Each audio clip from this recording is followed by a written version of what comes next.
The last panel was, I would suggest, quite pessimistic or quite skeptical about the opportunities to take the lessons from COP21 and apply them to other areas.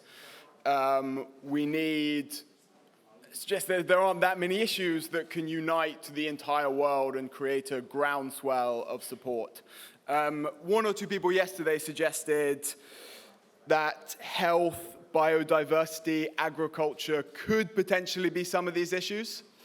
But we will hear about these issues further from our next very esteemed panel, which will be moderated by Christian Messet, the Secretary General of the Quai d'Orsay, and will feature Jeffrey Sachs, the renowned economist and Columbia professor, Martin Wolf, my FT colleague, and I don't think it's too much to say, one of the world's foremost economic commentators, and Monique Barbu from the United Nations Convention to Combat Desertification,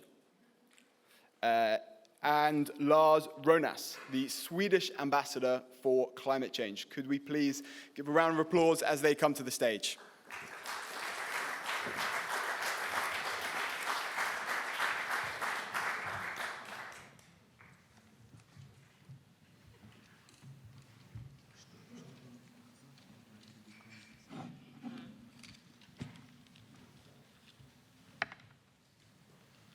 Bonjour à tous. Donc cette dernière session est une session de conclusion et en même temps d'ouverture sur les champs futurs de l'action collective.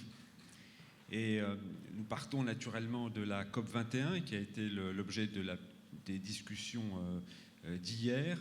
Nous avons commencé à aborder la question des défis et nous avons jusqu'à maintenant déjà nommé un certain nombre de sujets comme l'eau, les migrations, la désertification, la santé. Et la question maintenant qui se pose, c'est sur tous ces sujets qui naissent de l'interdépendance, comment agir ?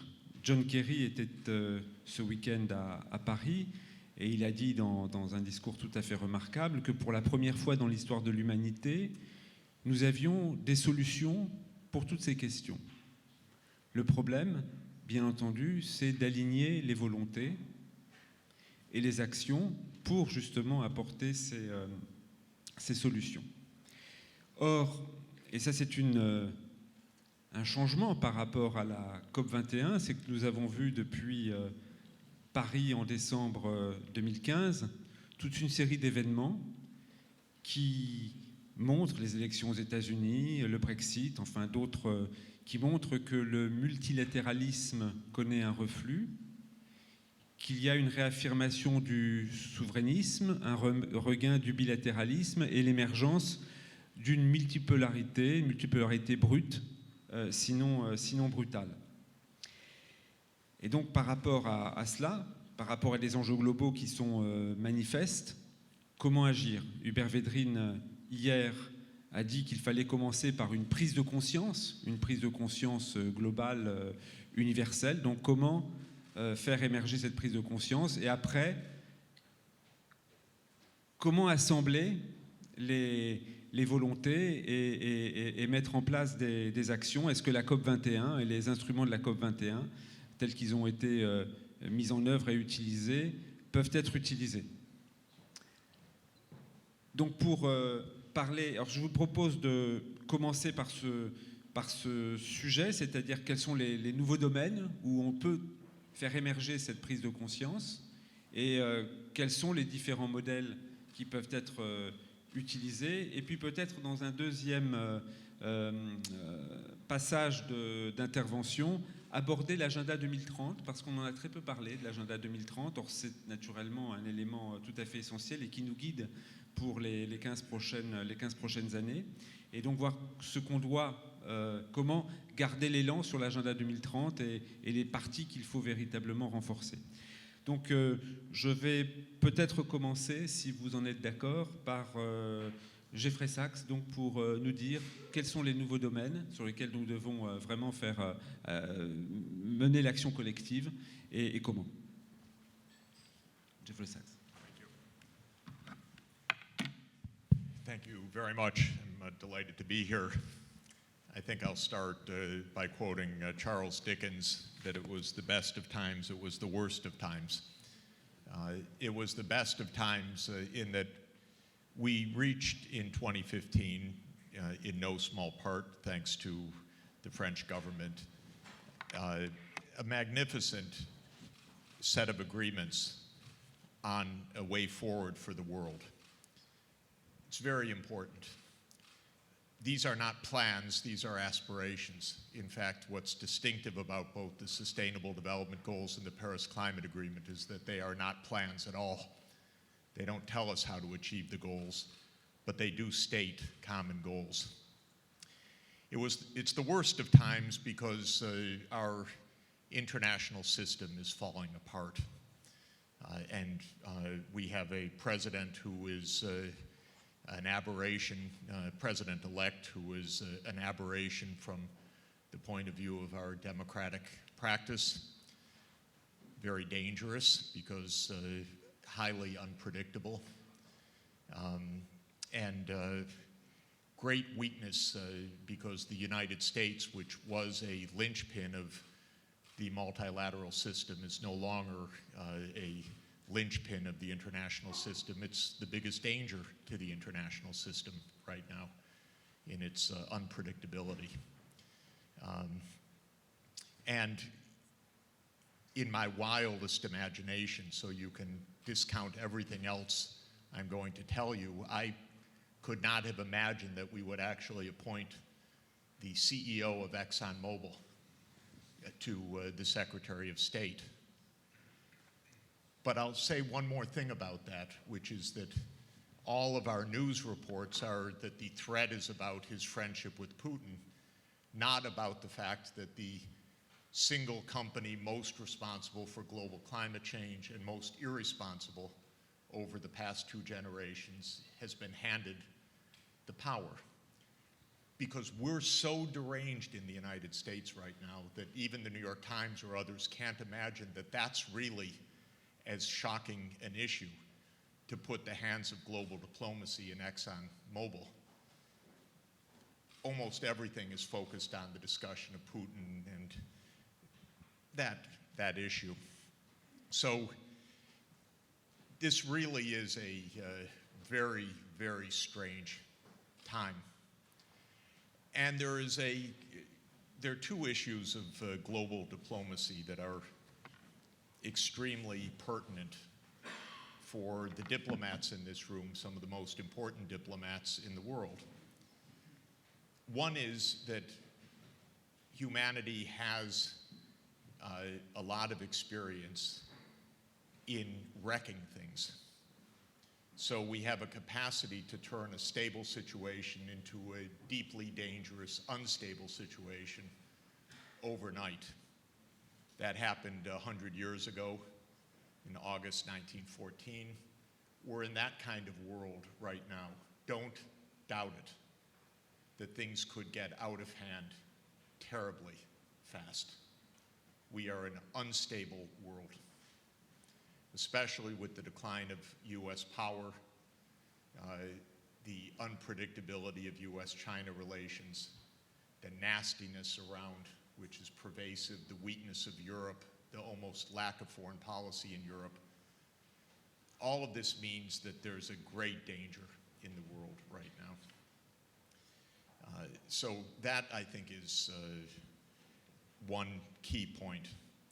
A second key point is that the kind of problem that we're dealing with on climate change is not a normal problem of timing, where something gets done now, but if it doesn't get done, it will get done later.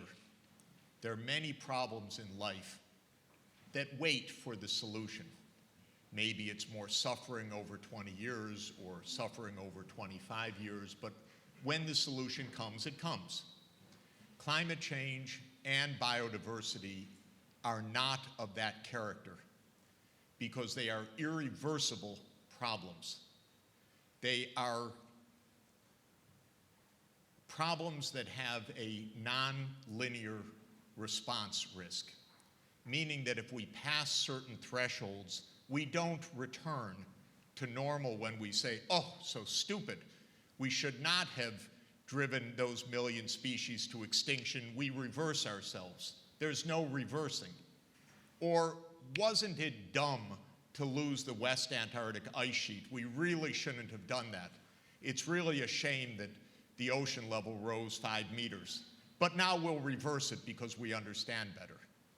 Don't believe it, of course, because this is a different kind of problem. These are irreversibilities we're dealing with, not merely delays. So our problem is almost a complete disjunction between politics and these problems. These are problems that inherently our governments are profoundly ill-equipped to address. They're deep, they're science-based, they're highly uncertain, they're systemic in nature, they touch vital interests, they're complex, they're global, they're long-term.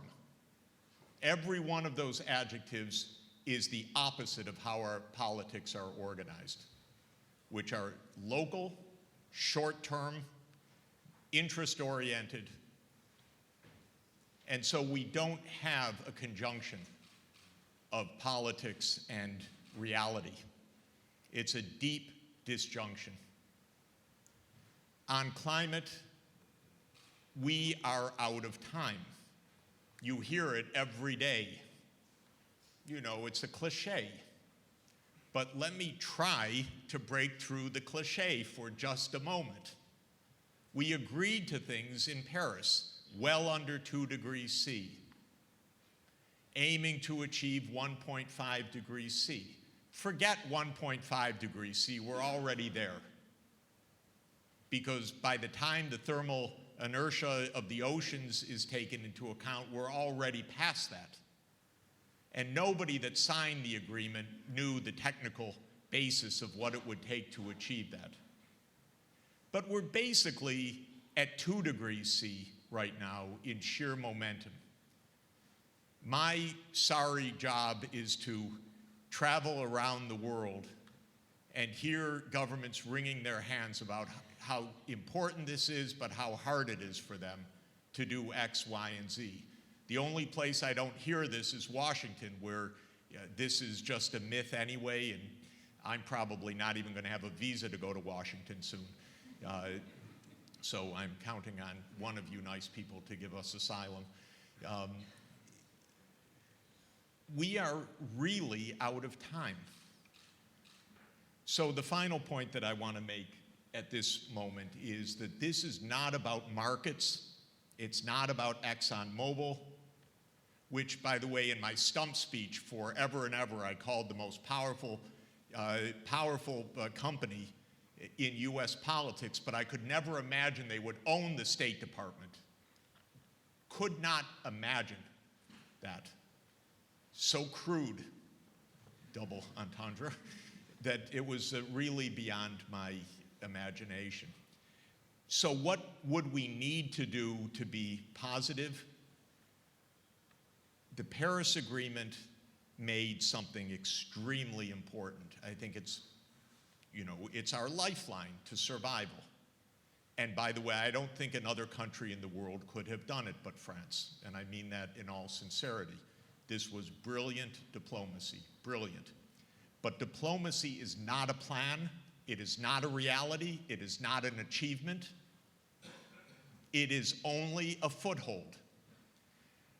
The next 5 COPs should be nothing but engineers if we really wanted to get this done.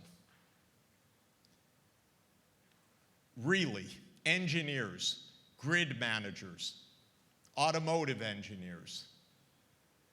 This is not about a market economy. This is about a carbon budget that is basically gone. This is not about the Wall Street Journal every day saying, you're going to tell us what kind of car to drive? Well, damn right if we're going to survive. That's the basics.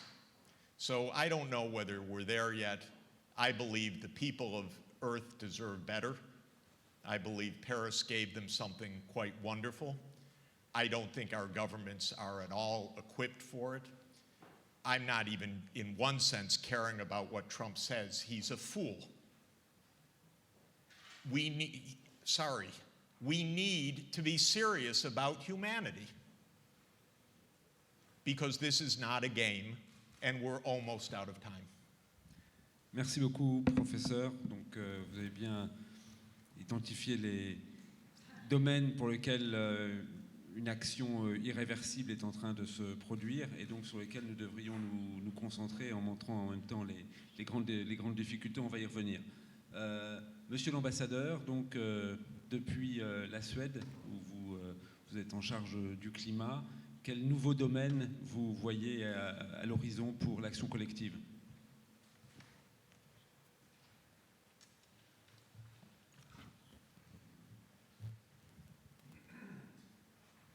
Thank you. And let me just start by saying that it's easy to share Professor Sachs' somber description of where we are.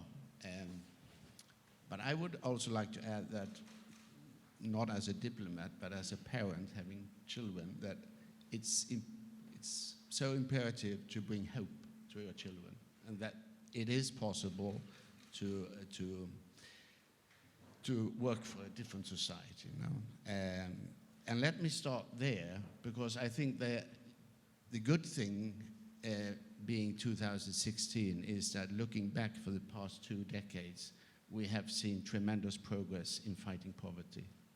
And the fact that so many people have come out of poverty and got a better life now.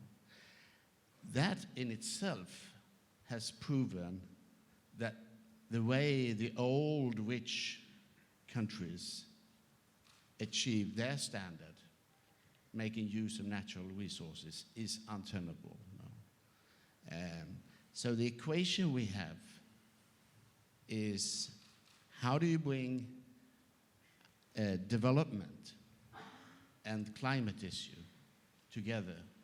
And I think it speaks for the need of a paradigm shift in the development of societies, and how we want to find ways when it comes to the aspirations of our lives, also for future generations. And I would very much agree with what has been said, that, well, first of all, that political vision has to build on certain elements. First of all, it has to build on hope. It is possible to build other kind of societies. Secondly, it has to be built on scientific facts and knowledge.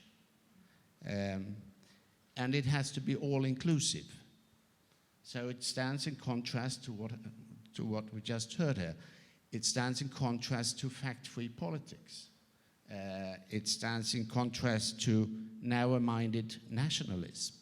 And it stands in contrast against pitting one another, in pitting people against each other. No.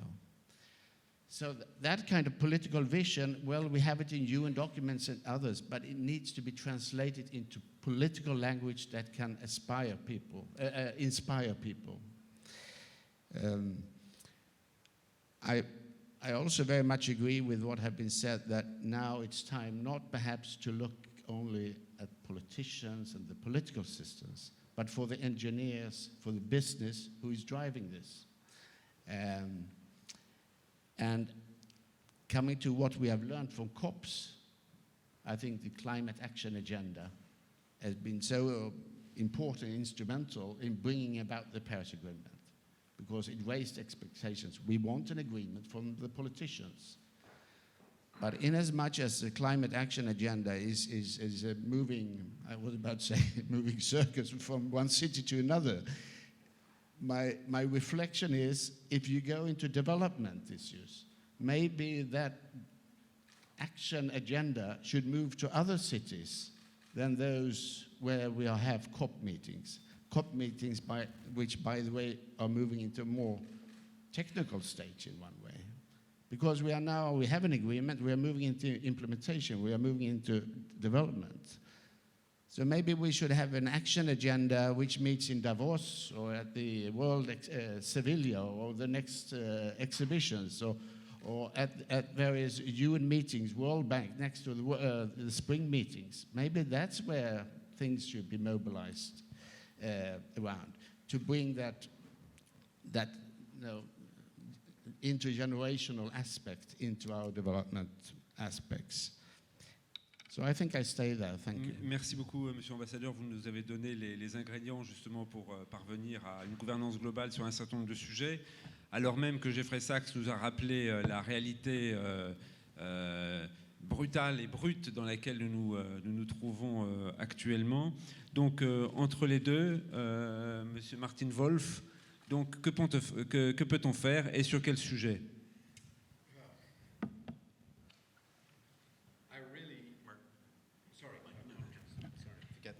So,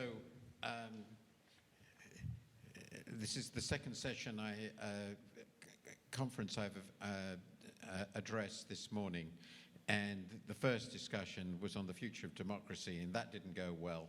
And this discussion, which is on the future of the planet, is going worse. And I really wish, really wish I believe what Jeff said was wrong, but I don't. So what I will do is state what I think in this intervention, what I think the underlying problem is, to clarify the nature of the problem we confront, which is just a different way of, I suppose, in mentioning, in defining our challenge. Then talk about some of the areas that we should be thinking about. And then I believe in our second round, we will talk about some of the things we might be able to do in those various areas. Maybe that will be a bit more optimistic. Now, I have made the point for many years, including the book I wrote on globalization, that our core political problem is that we have created a global civilization, a global economy, a global interacting species. We created it without planning to. It happened. It was a byproduct of technological changes and political changes brought about with that. And our political institutions, however, their effectiveness, their legitimacy, and their authority remain, and in fact, in some ways, are increasingly national. We have far more nation states because of the collapse of empires. I am not lamenting the collapse of empires. We have far more states than we did 60 years ago. We have far more actors.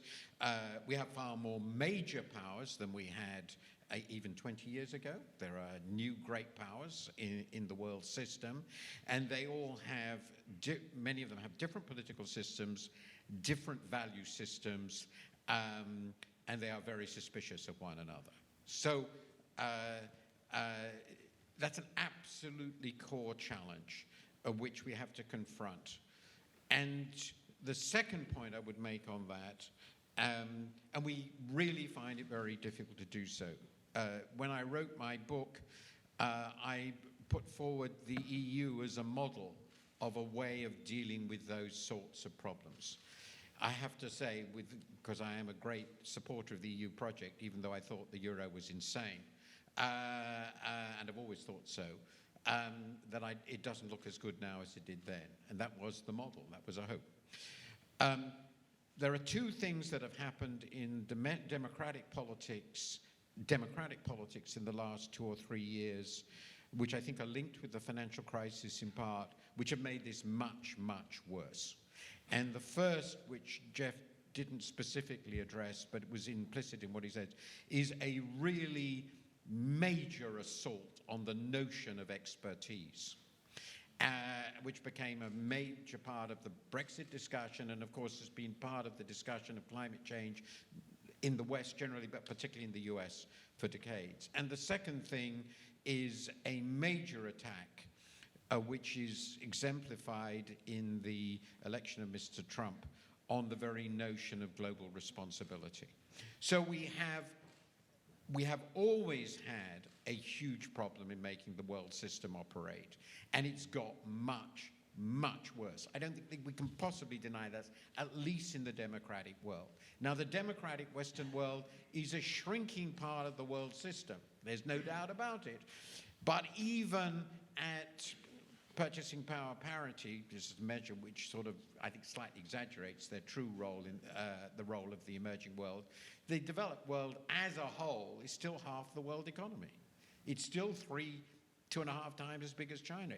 You still can't do anything without the impetus of the democratic Western world.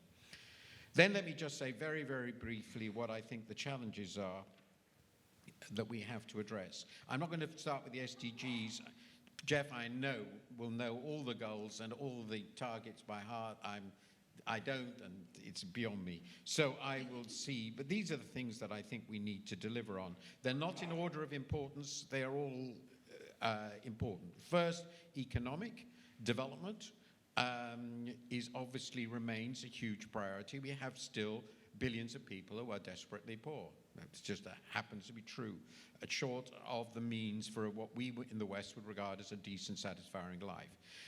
It's become pretty obvious that generating consistent macroeconomic stability remains beyond us. And though I don't think that's the most important objective, it is clearly, as the financial crisis aftermath has shown, a necessary condition for political consent for many other things. The second set of areas we've already discussed is the environment, climate, biosphere protection, particularly the oceans, and biodiversity, which is an absolutely gigantic set of challenges with irreversibilities, which Jeff has mentioned. There are a large number of important objectives in dealing with people beyond economics, and in my view, there are three that particularly concern me: the health condition of people, the management of migration, which has become an enormous moral concern, and of course gender issues, which are, I know, a central part of the SDGs. And finally, this is not perhaps adequately discussed. It's always discussed by other people. There's basic security. Security for people domestically, civil wars and so forth, but even more internationally. I think that Jeff is right in being concerned about major security threats. For the first time, I think we have, since the end of the Cold War, a genuine issue of the relations among great powers. And how that's going to be handled, I don't know. And finally, it's become pretty obvious that we have no idea how to handle the security threats associated with the cyber system. And they are potentially enormous. And my final comment, so that's the third big issue I wanted to talk about, the main challenges. There are some trade-offs here which I think we don't quite know how to handle. One set of trade-offs that I think we still haven't got our minds around quite are how we balance sustainability and growth goals at a global level. We hope we can make them align, but the ambassador referred to the extraordinary mass reduction of poverty, which is China's great achievement. But China's great achievement in the mass reduction of poverty went along with the creation of what is, up to now, a staggeringly resource-using and wasteful economy. I mean, just staggering. It's not a model that can be replicated elsewhere. It's simply true. If India goes the same path, we've had it. And then the final main trade-off issue is how on earth do we handle domestic politics while achieving global goals? Right at the moment, I have to say, I simply despair over this. Thank you for listening. Merci beaucoup, Martine. Maintenant, je vais passer la parole à Monique Barbu pour un cas d'école, en quelque sorte, ou un cas pratique, qui est celui de la désertification. Et donc, c'est la raison pour laquelle donc, je pensais que Monique pouvait intervenir en dernier pour donner justement une vision concrète sur un sujet très concret qu'elle affronte tous les jours. Et donc, dans les conditions dans lesquelles maintenant nous voyons que le multilatéralisme connaît des problèmes. Donc comment elle peut relever ce défi et donc continuer à être efficace? Merci, bonjour à tous. Je voudrais commencer d'abord par peut-être m'inscrire un peu en faux par rapport à ce que vous avez dit, monsieur l'ambassadeur. Certes, la pauvreté a reculé, mais ce qui est intolérable dans le monde, c'est que les inégalités ont augmenté. Et c'est ça qui crée la différenciation qu'il y a en ce moment entre tous les politiques et les populations. Nous sommes tous effarés par les résultats des élections aux États-Unis, nous sommes tous effarés par le Brexit. Peut-être que nous serons aussi effarés par ce qui va se passer en Europe dans les mois qui viennent. Mais ça, c'est parce qu'il y a un sentiment d'injustice profond qui se crée au niveau des populations et que nous n'essayons pas d'internaliser dans les politiques que nous proposons. Et donc, certes, de façon globale, la pauvreté a diminué. Mais quand en Afrique, il y a 600 millions de personnes qui vont se coucher tous les soirs en ayant faim, mais que ces gens-là regardent la télévision dans le même temps et voient ce que nous sommes capables de gaspiller ici et ailleurs, eh bien, on crée du Boko Haram et on crée des gens qui ont envie de travailler pour Boko Haram. Et donc, c'est un peu aussi l'ensemble de ces situations que je pense qu'on ne voit pas bien. En gros, certes, des solutions, on en a, mais je crois qu'on n'identifie pas franchement les problèmes. On va parler de migration, et ce qui m'amènera à mon sujet de désertification. Quand on regarde la télévision et qu'on parle d'émigration, qu'est-ce qu'on nous montre? On nous montre deux choses. On nous montre soit des pauvres Syriens qui fuient la guerre, soit des pauvres Africains qui viennent chercher du travail en Europe. Eh bien moi, je vais vous proposer une autre vision de la chose. 100% de ces migrants en Europe, qu'ils soient syriens ou qu'ils soient africains, ils viennent de zones arides. 100%. On ne migre pas des zones humides d'Afrique, par exemple. Et donc là, vous avez déjà un embryon de réponse. Pourquoi personne ne veut faire cette relation? Pourquoi cela gêne-t-il? J'aimerais comprendre. Et donc, vous avez des choses comme celle-là qui sont extrêmement importantes. Et si aujourd'hui, la gestion des migrations en Europe, c'est de savoir ce qu'on fait d'1 million de personnes qui migrent cette année de façon illégale, que dire de la dernière étude que nous avons faite avec en fait, le ministère de la Défense britannique, qui nous dit que d'ici 2045, c'est-à-dire 30 ans, 60 millions d'Africains migreront à cause de la désertification vers l'Afrique du Nord et l'Europe. Et donc, c'est plus qu'une crise migratoire, c'est au-delà de ce que nous sommes capables de gérer de façon raisonnable. Et donc, le seul problème, la seule façon de pouvoir s'en sortir, c'est de prendre la question à sa source. Et à la grande différence des questions de biodiversité ou des questions de climat, la désertification, c'est réversible. On peut aujourd'hui faire en sorte que les gens puissent vivre sur leur terre. On peut aujourd'hui donner aux Africains, et entre parenthèses, 80% de la richesse du PNB des pays d'Afrique du Sahel est faite de l'agriculture aujourd'hui encore, on peut leur donner les moyens de vivre chez eux. Alors, ça m'amène à faire aussi le lien entre les questions de climat et les questions de désertification. J'ai été ravie que dans l'accord de Paris, on ait rentré pour la première fois sur l'accord climat la question des puits de carbone, que les ayatollahs du climat avaient refusé de vouloir faire entrer jusque-là, parce qu'il fallait absolument faire dans l'atténuation la plus dure, et pas du tout s'occuper des sources de carbone. Or, dans le même temps, si vous prenez ces questions de séquestration de carbone qui sont incluses dans les puits de carbone, alors les terres deviennent quelque chose d'extraordinaire. Parce que si vous restauriez 500 millions d'hectares de terres dégradées dans le monde, non seulement vous assureriez la sécurité alimentaire d'ici 2050, vous permettrez de fixer les questions de migration qui sont aujourd'hui liées à ces questions-là, mais troisièmement, cela vous permettrait de séquestrer chaque année le tiers des émissions de gaz à effet de serre produites par an. C'est donc la mesure la plus puissante qui existe pour faire de l'atténuation au changement climatique. Et c'est aussi la plus rapide. C'est enfin la moins coûteuse. Restaurer un hectare de terre dégradée, ça coûte 135 $ en moyenne en coût de restauration. Quelles sont les mesures que vous avez qui sont de cet ordre-là? Mais je vais m'inscrire un petit peu en faux par rapport à certaines des discussions que j'ai entendues ici. Malheureusement, le problème, pourquoi ça n'intéresse pas grand monde, tout ce que je vous raconte?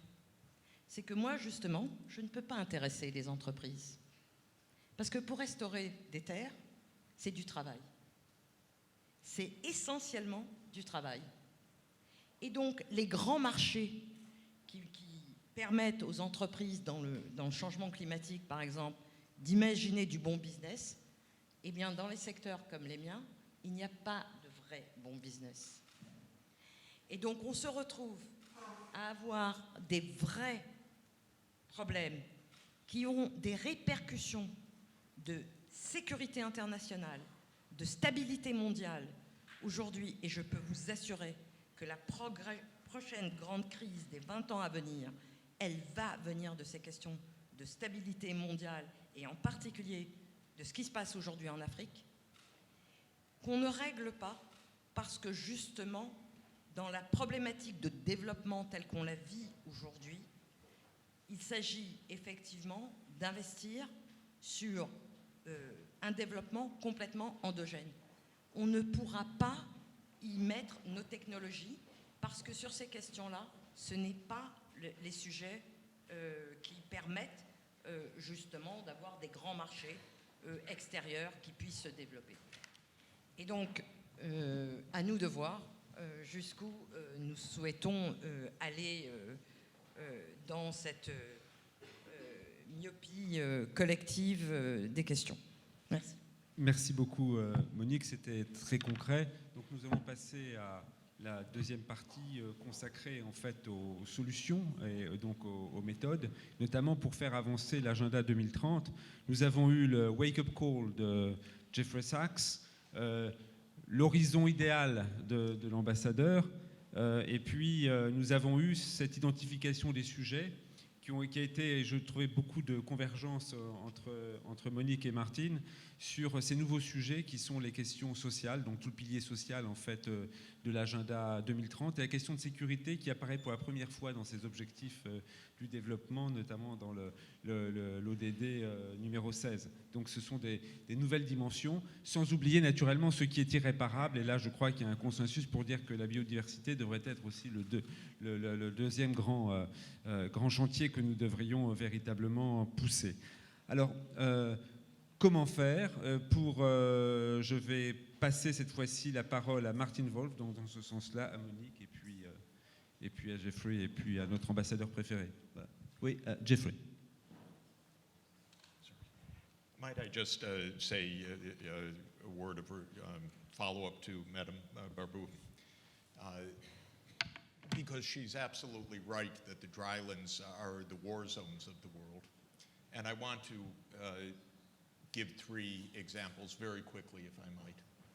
In 2005, I was invited as a development specialist to Yemen, and President Saleh asked me to make an assessment. I was terrified by what I saw, and I came back to Washington and I explained that this is a country that is going to explode. You can even find it on WikiLeaks. I'm a proud owner of a leaked email cable of the U.S. ambassador describing my visit, straightforwardly. Well, Washington was completely uninterested. Why should Yemen be of any interest to the United States. So this was example number one. Example number two is I wrote a book called Commonwealth in 2008, which has a map in it of conflicts and the drylands. And it shows that the drylands are the place where the world's conflicts are. So it's not that nobody writes about this. I've been beating the drum of the UN Convention to combat desertification for as long as it's existed. I was at dinner with President Obama, and I handed him the map. And he looked at it and said, "That's very interesting." I said, "Mr. President, we need some funds to address these issues." He said, "I'm sorry, we don't have the votes in Congress." That was the end of it. He stopped the discussion. The discussion went on to the US housing crisis. And the US government did nothing. I've never heard a US senior official mention the UN Convention to Combat Desertification, ever. Not one time in hundreds of meetings. The third is in Mali in 2011, when the President Touré asked me for urgent help. And I went in the country, there were drought, I was told about rural violence, came back. Who cares about Mali, Mr. Sachs? Why should we conceivably care? So I do want people to know that we are stupid. Right in front of our eyes, these realities, and there's a reason for it. Because we think poor, desperate people don't matter. This is our political reality. We think they don't matter until they do matter. The United States, still, we voted to build walls, push people out, and don't even take 50,000 Syrian refugees, though the US caused the war in Syria with its ally, Saudi Arabia. And by the way, Europe has no foreign policy, so it couldn't even say, "Stop the stupid war." It just said, "Absorb the refugees." So we're dumb, ladies and gentlemen. I can take you in hand to crisis zones right now. And the point that is real about this is, and this is my specialty for 40 years now, I'm getting on. These are low-cost solutions, but there's no amount too small to deny to the world's poor people, believe me. There's no amount so small that we say, "Go to hell, we don't care about you." Because our model is there are too many people and poor people are going to disturb our coffee breaks. And that's the world we're living in. This is not that it's so expensive to do, it's that no amount is so small to deny to poor people. So there's no seriousness in any of our governments, by the way, because you ask this government or any other government, we don't have funds right now to do this. Thank you, Professor Sachs. That's what I do for a living, is hear the answer no.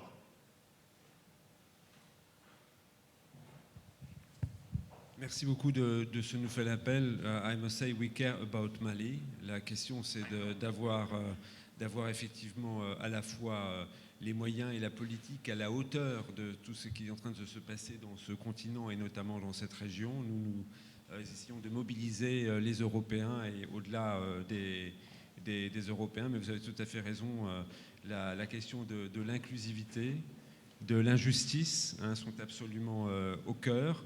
Et c'est précisément ce qui est aussi dans l'agenda 2030, parce que l'agenda 2030, c'est précisément de casser les silos et de montrer que tout est important. Et la question, c'est comment commencer. Martin Wolf.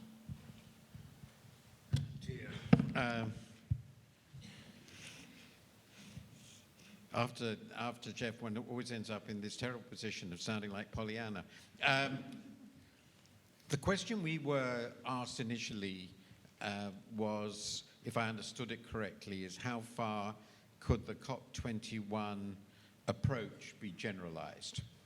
And I'm going to say something unbelievably impolite, for which you will forgive me, and if you don't, anyway, I'll run away, which is I don't think it's the right question. The way I think about the challenge, the solution to these problems, if there is one, is, again, to go back to just to briefly where I started, to make international regimes work, they have to be built out of the reality of the global political structure, which is the global political structure we have. And it's been pretty clear, if you look at it, that a number of different solutions have been tried to go some way towards creating global frameworks for tackling problems. So we've had the most complete form that I can think of integration among states in the EU. I've already mentioned that. We have an overarching body created to essentially, as I see it, to establish global norms and to achieve certain specific goals, the United Nations. This was what this is for. We have structures of relatively precise, rule-based treaties to deal with very relatively specific areas of economic activity, like the trade agreements you were talking about, the World Trade Organization. We have systems in which we establish agreed goals and then encourage individual states to pursue those goals by, as they see fit, within a system of common and shared monitoring. That is what I see as the COP21 approach. By the way, though I don't wish to depress you, a very similar approach was envisaged in the 1990s for the trade liberalization of APEC, and it failed completely. So let us not assume this works. There are problems with those structures. We have created sets of operating agencies with their own budgets for very relatively specific purposes. The development banks are the most obvious examples, and there are new ones emerging, like the Asian Infrastructure Investment Banks. And then we have mixed regimes. These are obviously focused on things I know about, like the IMF, which is part a set of rules, mostly inappropriate, and part an operating agency. And my view is very, very simple. You choose what's going to work for the specific problem in hand. We don't have a generalized structure for which will work. I am not sure at the moment how many problems the COP21 approach will prove relevant. But it is a rather good way, it seems at least, of laying out the challenge of achieving a goal in which essentially most of global society, or at least a huge chunk of global society, has to participate, but which is so central to politics that it has to be allowed. In the end, it was decided for individual nations to decide how they achieve it. But as Jeff just pointed out, and this came out very clearly from the discussion of desertification, there are areas where it is possible to envisage a relatively small number of players creating operating structures which would achieve a great deal with relatively small amounts of money directly. So here I want to make essentially two final points in how to make this horses for courses approach work. The first is, it actually seems to me that Europe has huge strategic interests and huge resources. In aggregate, Europe, even without the UK, remains one of the two biggest economies in the world. I'm not going to talk about Brexit because it's too depressing, but we can talk about it. And Europe, unlike the United States, cannot have the illusion that it will be able to shield itself from what goes on in Africa and the Middle East. The United States has the dream of isolation, which is not relevant for Europe. Therefore, the problems that were the absence of Europe in dealing with the problems of the Middle East and the problems of Africa is striking and contrary to its own interests. And the resources required for Europe are, in truth, trivial. So what on earth is going on? You don't need global agreement. Your own resources should be adequate. And the second thing I wanted to talk about, and maybe having the UK out of the way will simplify it, because there are one fewer recalcitrant government. So you may be able to produce. The second thing, which I think we have to confront, is the question about what we do about free riders in the system. And it seems to me we should be seriously thinking, particularly now, this is going to be really provocative, seriously thinking about cooperating with other major powers, noticeably China, in implementing sanctions against the most egregious free rider on the system at the moment. And the most egregious free rider on the system has been more than adequately described by a citizen already. And it should be made clear to the United States that its behavior is not costless. Thank you very much. Monique. Merci, c'est peut-être à cause du job que je fais, mais je vais être un peu plus terre à terre sur cette dernière intervention. Et en fait, je vais commencer par quelque chose qu'un comédien américain avait dit: si les opportunités n'entrent pas chez vous, construisez une porte. Et donc, c'est ce que j'ai fait avec le climat, par exemple. Et effectivement, vous avez un accord de Paris, alors qui est quand même extrêmement intéressant dans le sens où, en réalité, quel que soit le sujet qu'on a envie de traiter, on peut le prendre à travers l'accord de Paris. Tout à l'heure, je parlais, par exemple, de l'article 5 de cet accord qui permet de parler de séquestration de carbone.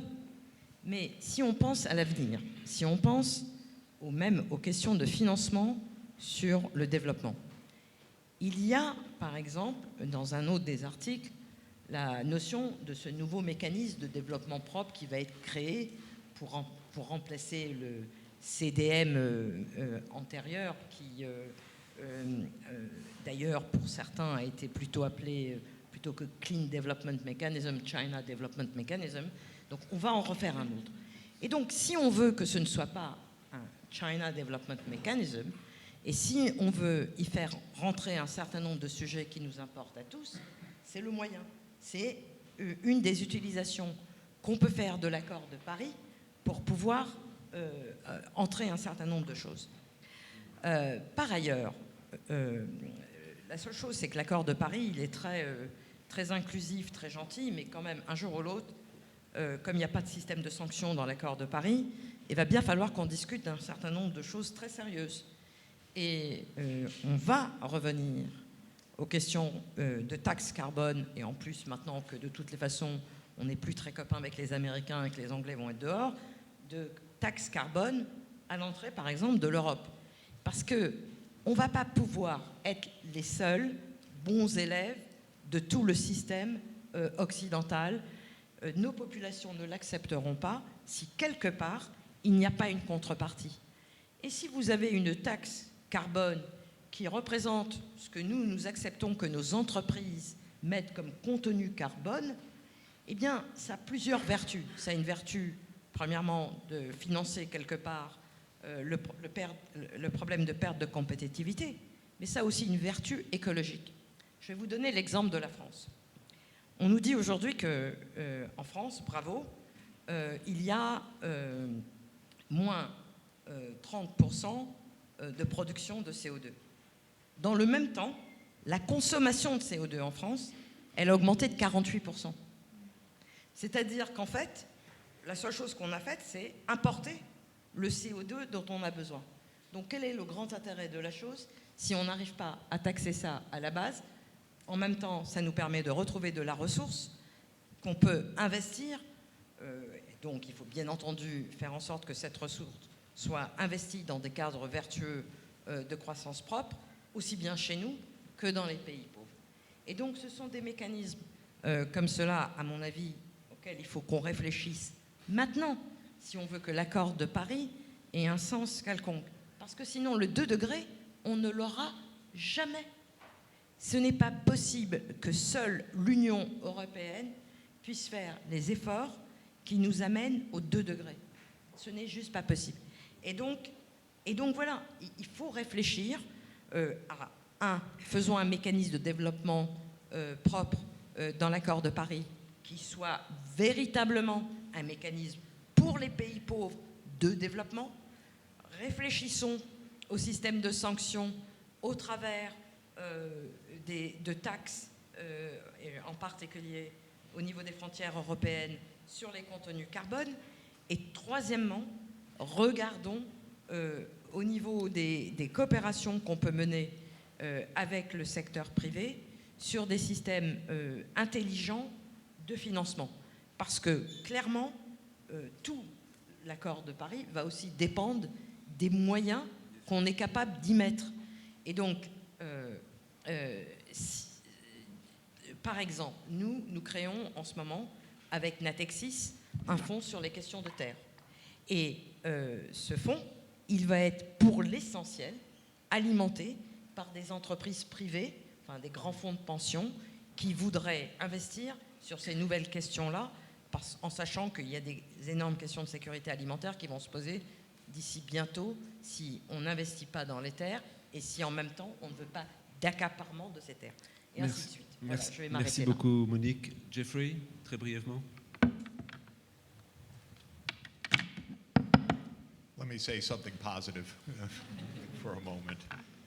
Suppose that we were in a world of positive problem solving, and you took each of the sustainable development goals or the decarbonization, and you did the analytical work to say, what does it really take to solve the problem? Whether it's correcting market forces or providing investments for public goods. I've done this exercise 3 times with large teams, and the answer is about 3, maybe up to 4% of global output to achieve all of the sustainable development objectives. In other words, shifting 3 to 4% of our global output would achieve the end of poverty, the end of hunger, protection of biodiversity, decarbonization of the energy system, universal access to quality health care, universal access to quality education. It's not a heavy lift. If we had what philosophers would call a teleological economics, in other words, an economics that had end goals in sight, we would see that our end goals, our highest aspirations, are actually not so hard because our technologies are so profound. If I put that 3 to 4% of world output into a number, then it seems horrifying. $3 to $4 trillion a year. Obviously, that is not going to come from what we call development aid per se. It's actually a mix of different ways to mobilize the resources. As a macroeconomist, my job is to know the true denominator of everything. That is how incredibly rich we are, so that if we choose to do things, it's not even a heavy lift. In fact, for $3 or $4 billion a year, which is roughly 1 day's Pentagon spending, we could bring malaria deaths down to essentially 0. For about 4 days of Pentagon spending, we could end the AIDS epidemic. And I could tell you in detail, that's my job, technically, how this could be organized and how it could be done. So this is the positive side. If we want to solve problems, the solutions are within reach. If your starting question is what are the consumers going to ask for, it's the wrong question. If the starting question is, how do you get a market solution to end malaria, it's the wrong question. You have to have the right context and the right kind of institutional and technological approach for each of the kinds of challenges. You don't end climate change through foreign aid, you end it through market structures and technological change, but you don't end malaria through market structures, you end it through a development public health approach.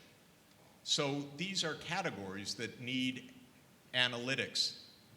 Our problem is we're not serious almost anywhere in actual problem solving.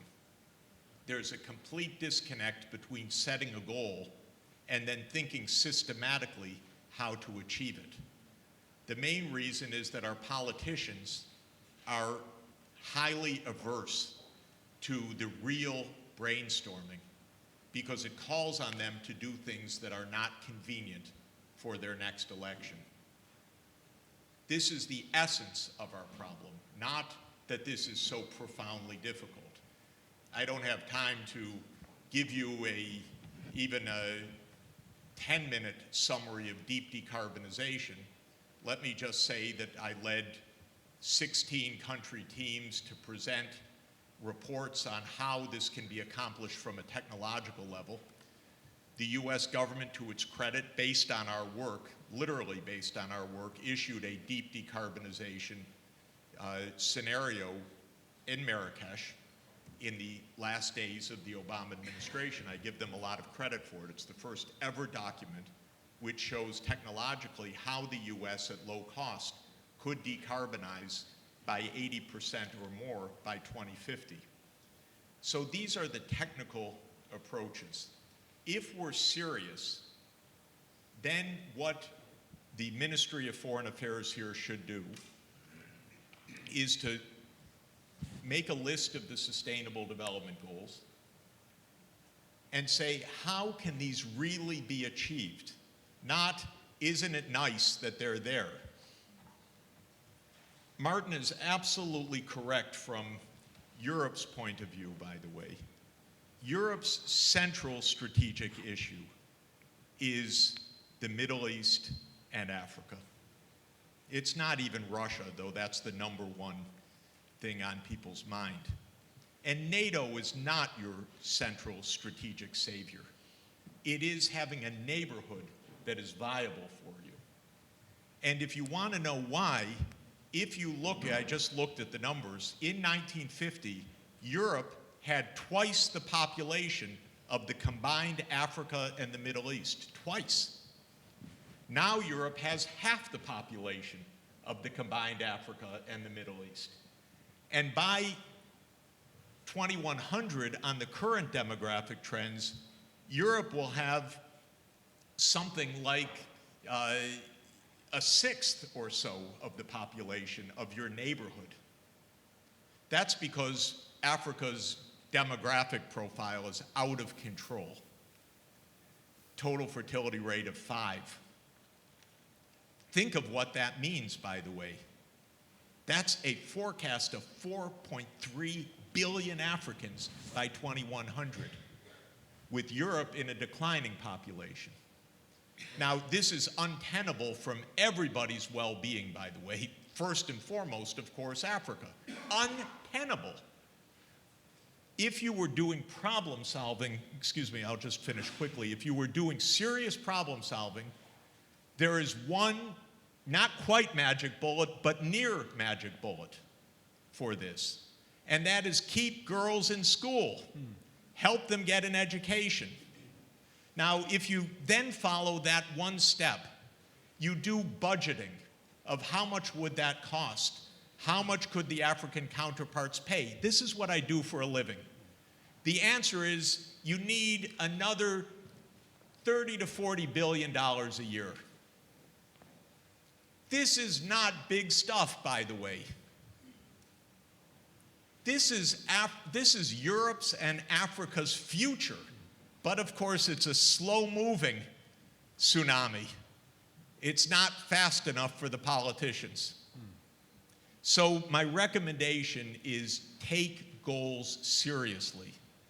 Bring in your best thinkers, not your greediest people like we do in the United States, but your best thinkers, and ask, what is the practical approach to this? I want to sit in on some of the meetings. I've spent 40 years thinking about this. The practicalities are right there in front of our eyes, but Brussels completely failing totally on this right now. And it requires France and Germany, if I might say so, to get together to put this in order, because this is strategic right now. And it's possible, it's solvable, and it's not even hard to solve. It's a matter of taking goals seriously. Thank you very much, Jeffrey. Ambassador Larsen, just briefly, just in order to give some minutes for the questions. Thank you. I think your question was on how the Agenda 2030 or the SDGs comes together with the Paris Agreement, and just a few words on that. No, I think the two, of course, they go together. You can't think of the one without the other one. The SDG sets out how to improve people's life in different areas, and the Paris Agreement sets the planetary limits, if you simplify it. And I think the first call is for the two communities to come together. You have a climate community, and you have a development community.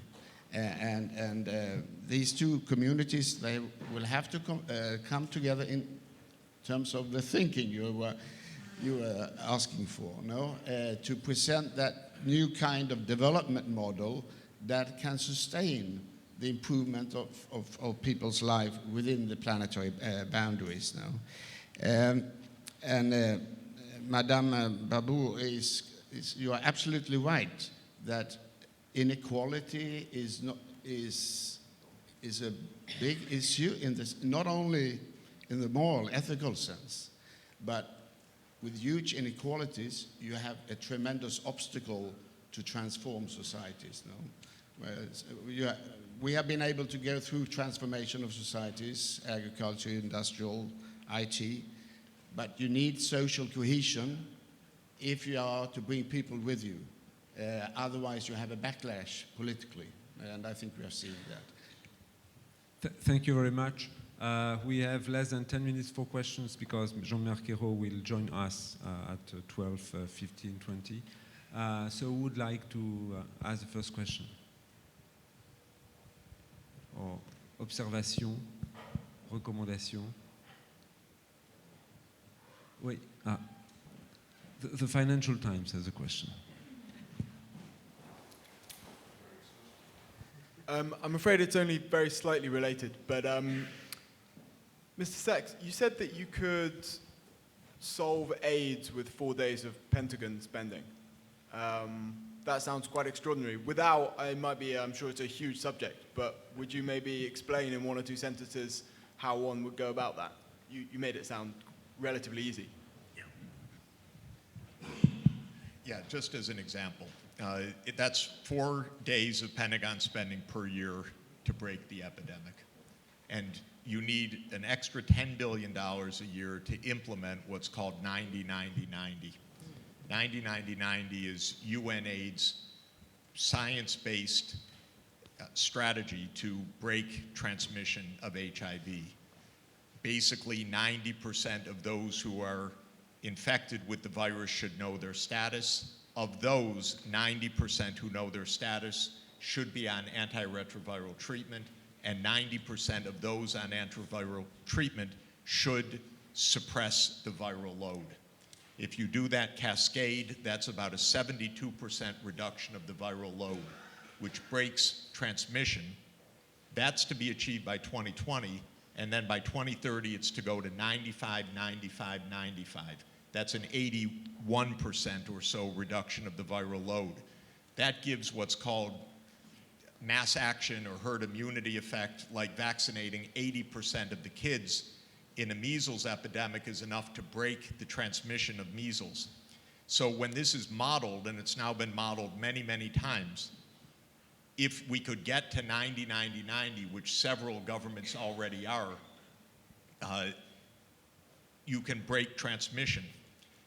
The problem is that to get there, the poor countries can't do this by themselves. They're out of money. This has been true since 2009 when the United States government put a cap on funding the Global Fund. It was a huge blunder of the Obama administration in the spring of 2009 in the wake of the financial crisis. So we need a significant but not very large increment of funding to implement 90-90-90. I've studied this now for a couple of years with UNAIDS, with Michel Sidibe, who's the leader of this, by deploying community health workers in HIV-infected areas. You can do the identification, putting people on treatment, and successfully suppress the viral load. So we're actually quite close. And I can tell you, having been through this twice with AIDS, I developed the concept of the Global Fund 15 years ago to a lot of skepticism. And I developed the concept of the mass distribution of anti-malarial interventions, which faced huge opprobrium for several years until it was adopted by the UN system. Malaria is down by 70% in deaths right now. 15 million people are on ARV treatment. My conclusion from having lived this now for 16 years is that the resources can go to actually implement this even in the most difficult environments in the world.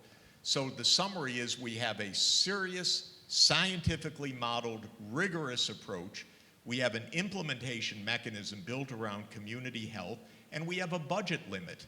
And try to get someone's attention about this. It's impossible. It's weird, but that's where we face the limit. Non, absolument. Merci. S'il y a d'autres questions, je ne sais pas si... donc je crois que... Oui, une question. Et bonjour, Jean-Pascal Famba, Terawatt Initiative. On a parlé, d'abord, bravo aux organisateurs d'avoir réuni un si formidable panel. C'était véritablement enthousiasmant et parfois très émotionnel aussi, et on le comprend.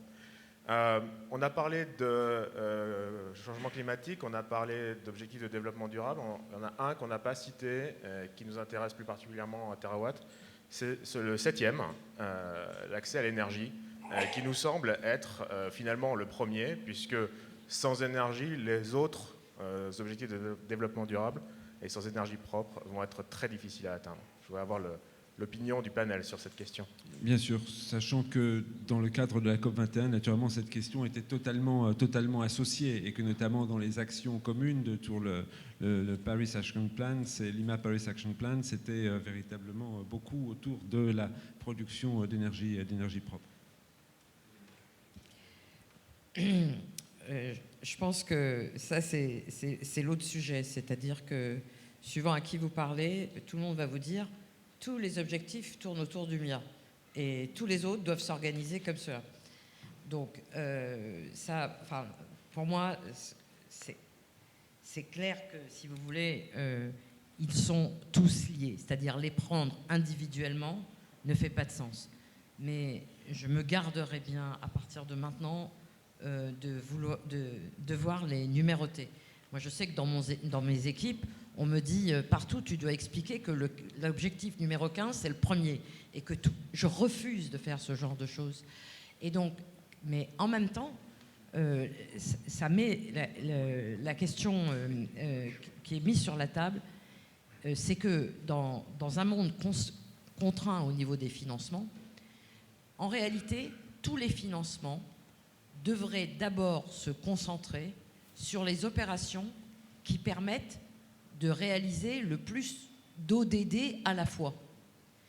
Vous voyez ce que je veux dire? Et donc, au lieu de dire je finance du climat et donc c'est 2, 3, ou je finance de la biodive et c'est 1 et je sais pas quoi, de dire voilà, si les financements du développement venaient en mettant une priorité au fait que si on arrive à cocher 6, 7, 8 ODD en même temps, eh ben c'est cela qu'on devrait d'abord financer en priorité. Je pense qu'on arriverait à des choses un peu différentes. Martin. Very quickly, I was with the Minister of Power of India 2 days ago, and they are going to reach every village in India with power by May 2017.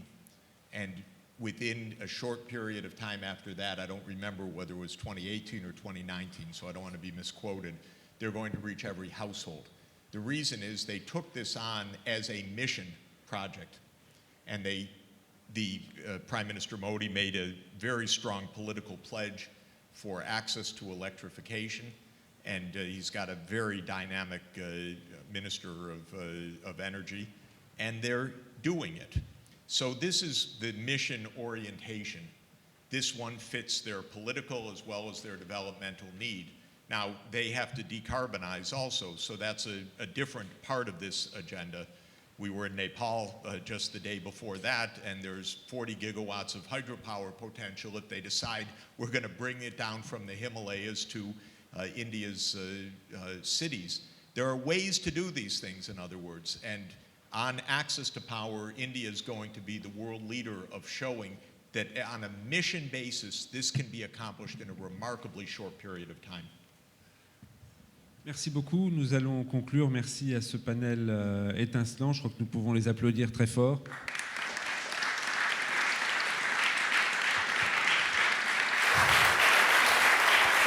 Parce que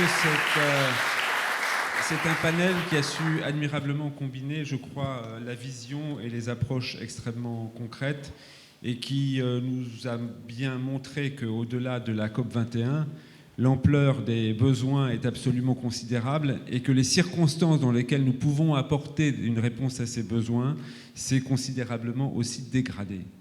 Et donc c'est là-dessus que nous devons travailler.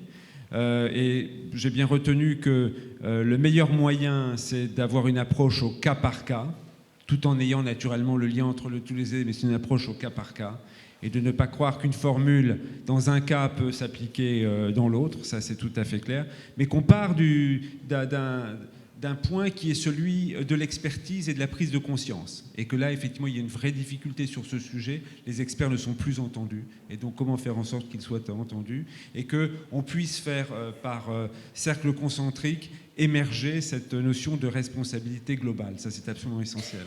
Et donc, ça veut dire des États qui acceptent d'être leaders, puis pouvoir s'appuyer sur des institutions internationales qui incarnent une forme de légitimité.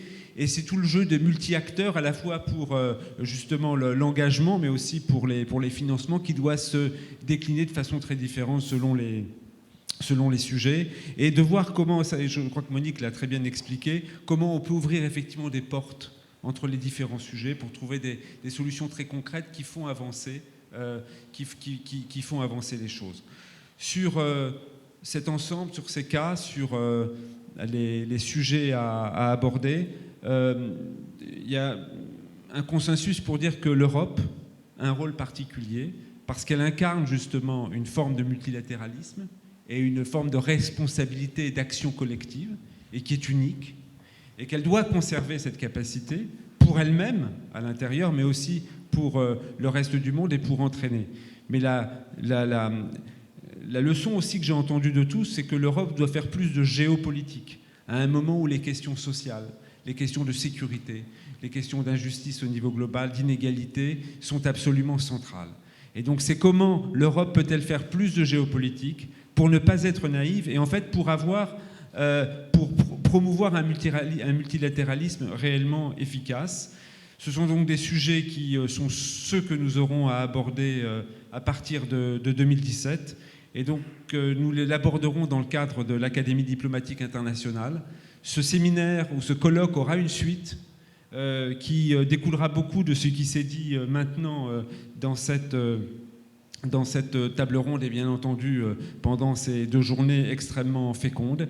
Et donc je vous donne rendez-vous en 2017 sur un sujet bien précis pour voir comment faire émerger cette conscience collective et comment promouvoir une action collective qui prenne en compte les nouvelles circonstances et qui prenne en compte encore davantage que par le passé, la géopolitique. Merci à tous.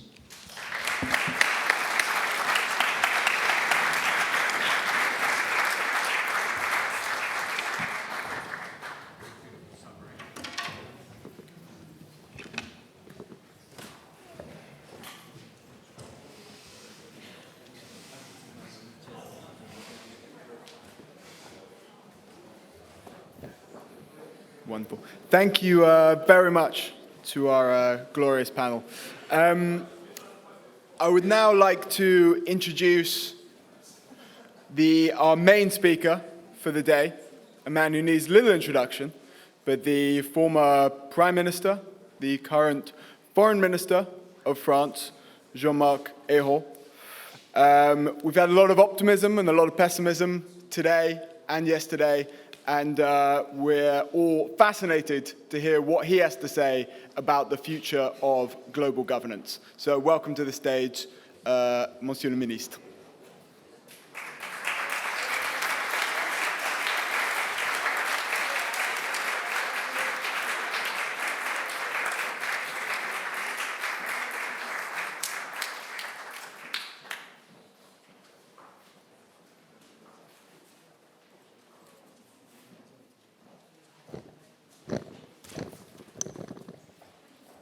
Monsieur le secrétaire général, monsieur le directeur général de l'Académie diplomatique internationale, mesdames, messieurs les ambassadeurs, mesdames, messieurs, d'abord je suis très heureux de venir pour la clôture de ce colloque de votre Académie.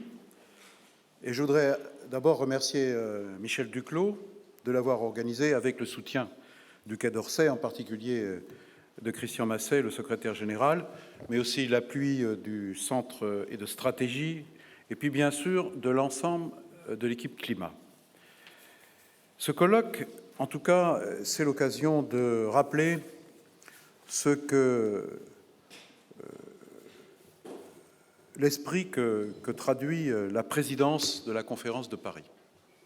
C'était un moment important que vous avez su organiser là, de réfléchir, d'analyser. Je sais que vous l'avez fait hier soir avec Laurent Fabius, qui était évidemment mon prédécesseur en première ligne. Et c'est important, en effet, de rappeler ce que cela a représenté d'exigence, d'écoute et de mobilisation, et de beaucoup d'acteurs et de tous les horizons. J'arrête mon téléphone parce que j'entends un petit bruit, je suis désolé. En tout cas, cet accord a été l'illustration pour la France de notre capacité à mobiliser notre diplomatie, et cela au service d'une grande ambition, et puis aussi de la capacité de cette diplomatie à tisser des liens partout dans le monde. Et cela avec tous les acteurs concernés, et nous avons démontré ainsi la capacité de travailler aussi pour un bon équilibre dans le cadre d'une négociation. Donc on pourrait dire une négociation parfaite. Quand on regarde l'histoire de la diplomatie et des négociations, c'est toujours très intéressant. Mais ce qui est intéressant, c'est que c'est possible à notre époque. Et je voudrais insister sur ce point. Je sais que beaucoup de choses ont été déjà dites, je ne vais pas les répéter, et je pense qu'elles sont particulièrement intéressantes et pertinentes. Mais en tout cas, nous avons en mémoire le contexte exceptionnel de la 21e conférence des parties sur le changement climatique, c'est-à-dire la COP21, qui est la plus vaste conférence internationale jamais organisée en France. Notre pays venait d'être frappé par des attentats meurtriers d'une ampleur et d'une barbarie sans précédent sur notre sol. La France était en deuil, et ces attentats avaient marqué le monde. Et chacun se souvient en même temps de l'immense élan de solidarité à la suite du 13 novembre 2015. Certains pensaient que pour des raisons de sécurité, il ne fallait pas l'organiser ou l'annuler. Bien entendu, la France a fait face, et elle a bien fait, et nous avons fait là une démonstration non seulement d'un grand acte diplomatique, mais aussi d'une capacité, lors de crises aussi graves et douloureuses, à faire face. Malgré ce contexte dramatique, la preuve, c'est que de nombreux chefs d'État et de gouvernement ont tenu à faire le déplacement jusqu'à Paris pour montrer leur détermination à travailler ensemble. Et puis, bien sûr, nous avons en mémoire les images de l'adoption de l'accord de Paris. C'est vrai qu'elles sont émouvantes. Lorsqu'on voit le résultat, on voit la joie et on voit aussi la fatigue, mais une fatigue bien récompensée. Et nous sentions tous que nous devions d'ailleurs à ce moment être dignes des attentes du monde entier dont les yeux étaient fixés sur nous, sur la France.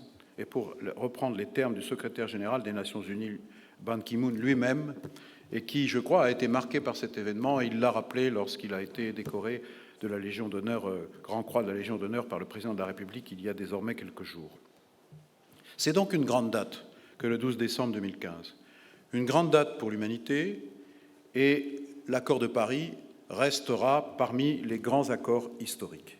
Historique parce que pour la première fois dans l'histoire, 195 pays se sont entendus sur un accord universel et ambitieux pour notre planète. Historique parce que, moins d'un an après son adoption, Il est entré en vigueur, il est donc devenu irréversible en droit international, mais aussi dans les faits et dans nos consciences. Historique enfin, parce innovant, susceptible d'être une référence pour les négociations internationales à venir. Ce succès est d'autant plus marquant qu'il survient alors que jamais la communauté internationale n'a été à ce point confrontée à la remise en cause du multilatéralisme. Partout, on le voit, surgissent ou ressurgissent les nationalismes, qui, à force de glissements progressifs et incontrôlés, pourraient aboutir à des chocs brutaux dont l'histoire nous a enseigné les dangers et les conséquences dévastatrices. Nous en sommes là. Je pense bien sûr au blocage répété au Conseil de sécurité des Nations Unies, dont l'exemple le plus dramatique s'applique à la crise syrienne, et encore ces heures-ci. Et là, je vais, au nom de la France, demander la saisine du Conseil de sécurité dans quelques heures, pour examiner évidemment toutes les atrocités qui sont en train d'être commises à Alep. Mais encore une fois, le risque, c'est que la Russie utilise son veto. C'est d'ailleurs la raison pour laquelle la proposition française d'encadrement du droit de veto en cas d'atrocité de masse et d'atteinte aux populations civiles retrouve toute sa pertinence. Et nous allons persévérer pour faire accepter cette nouvelle disposition. Et puis je pense aussi à la remise en cause de certains principes fondamentaux, comme la solidarité perceptible de la part de certains États en réponse à la crise des réfugiés. Je pense aux doutes exprimés sur le modèle même des accords commerciaux, alors qu'il est possible de trouver une voie compatible avec une mondialisation équitable et respectueuse de notre modèle social et environnemental. Je pense enfin à la montée d'une tentation de repli sur soi un peu partout dans le monde. Et pourtant, en tout cas c'est le point de vue de la France, le multilatéralisme est plus nécessaire que jamais. Là où le multilatéralisme pourrait traditionnellement, et c'est déjà beaucoup, organiser les relations entre les États, le multilatéralisme, aujourd'hui, doit bâtir des ponts entre les sociétés. Les avancées de la mondialisation, combinées à l'ampleur des défis auxquels nous sommes confrontés, nous obligent à prendre des décisions collectives qui touchent directement notre ordre interne, nos économies et notre tissu social. La tension entre le progrès du multilatéralisme et le respect de la souveraineté atteint un point critique. Parce que nous atteignons ce point critique, beaucoup seraient tentés de dire « nous avons fait fausse route ». Le multilatéralisme et la gestion collective des problèmes du monde ne mènent nulle part. Ou encore, il faut revenir en arrière. Nous connaissons ces arguments. Loin de leur donner raison, je pense profondément que nous n'avons pas d'autre choix que de construire une gouvernance mondiale et des régulations collectives aux grands enjeux auxquels nous devons faire face ensemble. Les dérèglements climatiques sont l'exemple même de l'absence d'alternative à cette méthode. Et le rôle de la diplomatie est de repenser en profondeur nos manières d'élaborer les solutions multilatérales. Il nous faut certes apporter des réponses collectives et coopératives aux défis globaux qui nous sont posés, mais il nous faut aussi prendre plus encore en compte l'impératif démocratique. Car les solutions élaborées à l'échelle internationale ou européenne ne peuvent être décidées ou même élaborées sans la participation des citoyens. Il ne s'agit pas de dire que les négociations interétatiques doivent disparaître. C'est évident, elles sont indispensables, elles sont même irremplaçables. Elles sont au cœur de tout système international. Mais il est impératif de repenser la manière de les conduire, de les conclure et de les mettre en œuvre. Et dans cette perspective, l'accord de Paris fournit là encore, sinon un modèle, du moins un exemple, en tout cas une expérience. Cet accord innove en matière de cadre juridique. C'est un savant mélange d'obligations contraignantes. Je pense en particulier à l'obligation de présenter une contribution nationale tous les 5 ans ou à l'obligation de transparence, puis aussi, un mélange de volontariat. Et puis, cet accord innove aussi en termes de méthode. La COP 21 a fait le pari d'un leadership partagé de manière ordonnée, ne reposant plus seulement sur l'impulsion d'un ou de quelques pays, mais mobilisant le plus grand nombre. Elle a impliqué les forces progressistes de chacun des États afin que la négociation intègre toutes les forces de la société. Et nous avons ainsi innové en matière de contrôle, de respect des engagements. Et ça, c'est essentiel. Dans le cadre de l'accord de Paris, les pays créent une émulation pour régler un problème commun, de façon transparente, non conflictuelle et non punitive. Ces mécanismes invitent les entreprises à atténuer l'impact de leurs activités sur le climat, invitent les citoyens, les journalistes, les militants écologistes, les scientifiques à participer au débat, à rendre publics les succès et les échecs, et puis à se consulter entre eux.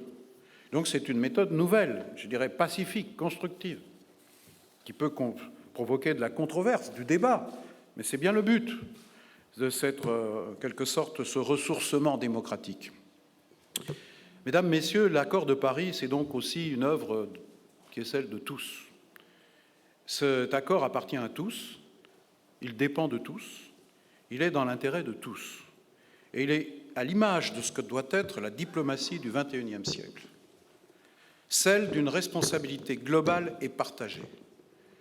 L'accord de Paris a ouvert la voie à ce multilatéralisme du XXIe siècle, un multilatéralisme ouvert, transparent, souple, évolutif, faisant converger les engagements nationaux tout en étant respectueux des choix souverains. Et cela, je le dis, dans un contexte très sombre et en même temps très incertain. L'accord de Paris nous rappelle que la communauté internationale a la capacité de mobiliser, j'ose dire, les bonnes énergies.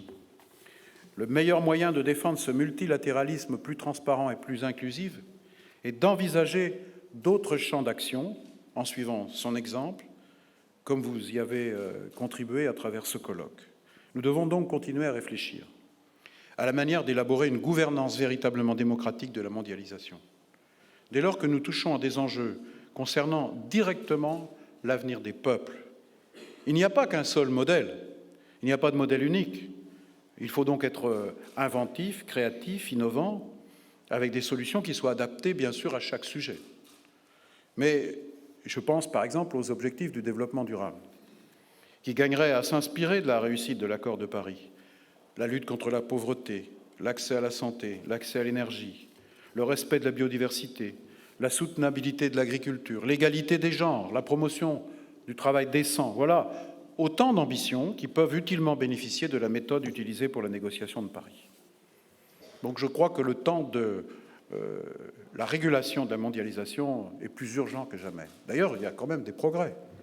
Le G20 a permis des progrès. Mais il faut veiller à préserver cette méthode, car aujourd'hui, elle est en danger. Je crois qu'il faut en être conscient.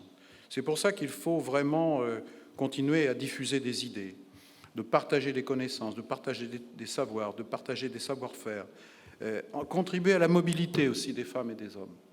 Tout ça, c'est devant nous. Il ne faut pas baisser les bras, il ne faut pas se décourager. Certains pourraient être tentés de le faire. Mais la France, à travers l'accord de Paris, a montré qu'il était encore possible de donner vie à de grandes ambitions ensemble, de manière collective. C'est donc un message d'espoir, mesdames, messieurs. Je le dis parce que, comme je l'évoquais, nous sommes dans un monde incertain, beaucoup de désordre.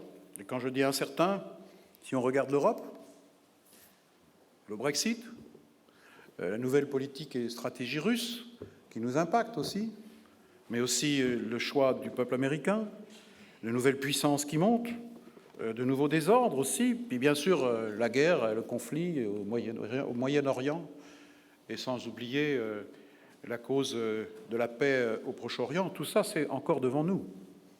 Donc si nous le voulons, le multilatéralisme a encore beaucoup de jours devant lui, mais si nous le voulons, et si nous le pouvons, donc ça dépend de chacun et de chacune d'entre nous, mais ça dépend aussi de la stratégie et de la vision que notre pays doit avoir.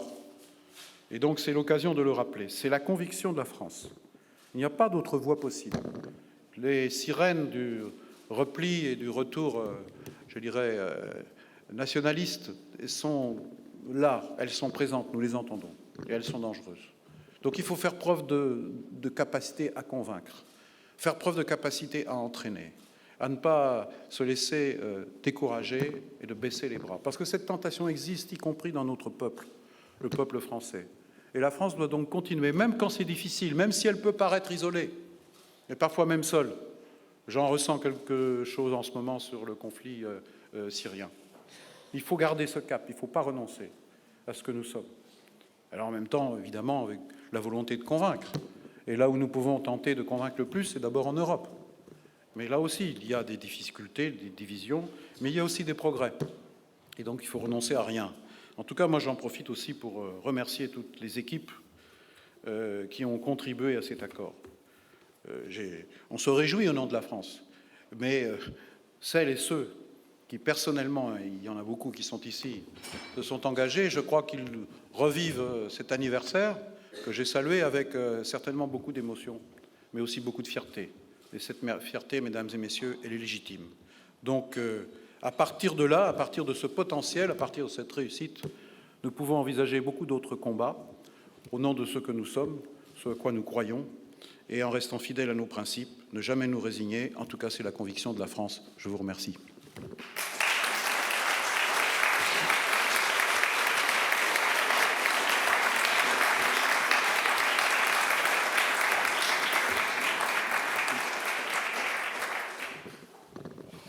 So there we have it, a positive note to end on, despite Brexit and Trump and the 1,000,001 problems with global governance that we face. Monsieur le Ministre said it, the COP21 shows that multilateralism can marshal the energies of the wider populace, the wider base, and things can get done, and COP21 has proved that. So, thank you very much, Monsieur le Ministre.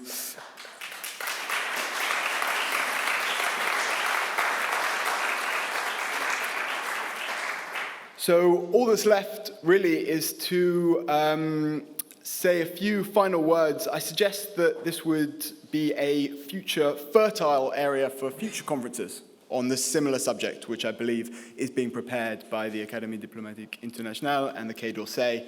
So I would encourage you all to watch that space. I would like to thank everybody here today who made this possible, the staff, the technical team, the partners of the event, the Quai d'Orsay and the Canadian government, and also the sponsors, which include the AFD, Air France, Amundi, EDF, Groupe ADP, JCDecaux, Sanofi, Suez, and Vinci. Thank you very much to all of those for making this possible. But most of all, I'd like to thank yourselves, the wonderful speakers, and you all for being such a wonderful audience over the last 2 days. Thank you very much for your time.